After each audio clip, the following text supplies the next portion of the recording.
वैष्णो देवी के पूर्व पंडित एवं बारीधारों ने पुराना दरुण में एकत्र होकर 30 अगस्त को प्रदर्शन करने का फैसला किया है। बारीधार माता रानी के पूर्व पंडित और देखरेख करने वाले ये लोग हैं जो श्राइन बोर्ड के गठन से पहले सब देखरेख किया करते थे, लोगों को दर्शन यहां करवाया करते थे। श्राइन बोर्ड 30 अगस्त को अपना गठन दिवस मनाएगा क्योंकि बारीधार को 30 अगस्त को ही निकाला गया था और बोर्ड ने काम करना शुरू किया था। प्रेसिडेंट श्री शेर सिंह जी का वेलकम करता हूं जो पुराना द्रूट के अंदर आए और पुराना द्रूट के सारे लोगों को इन्होंने इकट्ठे करके एक सारे बारीदारों को एक मैसेज दिया है कि 30 तारीख को हम जो ब्लैक दिवस बनाने जा रहे हैं उसमें सारे बारीदार बढ़ चढ़ के हिस्सा लें और 30 तारीख सुबह 10 बजे कटरा में इकट्ठे हुए।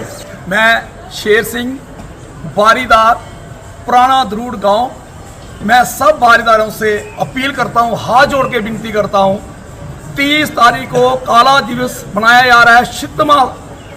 36 साल हो गए हमें वैष्णो देवी से निकाले हुए, 36वां काला दिवस हम बनाने जा रहे हैं। मेरी सारे बारीदारों से अपील है, 30 तारीख को 10 बजे श्रीधर चौक कटरा में सब मिलजुल के हिस्सा लें और इसे कामयाब बनाने की कोशिश करें। श्राइन बोर्ड की गलत नीतियों के खिलाफ हर कटरा निवासी, हर बारीदार आवाज उठाए।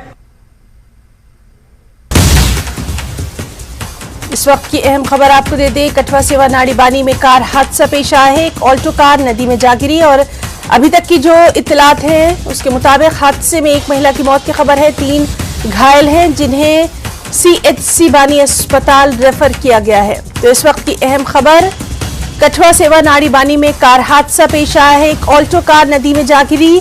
हादसे में अभी तक की जो इत्तलात हैं उसके मुताबिक एक महिला की मौत की खबर है, 3 घायल हैं। इन घायलों को CHC बानी अस्पताल रेफर किया गया है। तो कठवा सेवा नाड़ी बार में एक ऑल्टो कार के नदी में गिर जाने से तस्वीरों में आप देख सकते हैं, ऑल्टो कार नदी में गिरी। हादसे में एक महिला की मौत की खबर, 3 घायल हैं। इनकी हालत कैसी है इस बारे में भी लगातार आपको अपडेट देते रहेंगे। फिलहाल इन्हें CHC बानी अस्पताल भेजा गया है।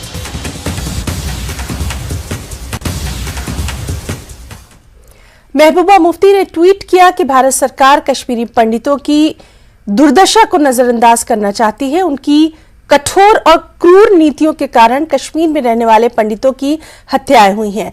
हम जैसे मुख्य धारा के लोगों को दुश्मन के रूप में दिखाया जा रहा है और इसलिए आज मैं नजरबंद हूं। वहीं प्रशासन का दावा है कि हमें सिर्फ सुरक्षा के कारण बंद किया जा रहा है।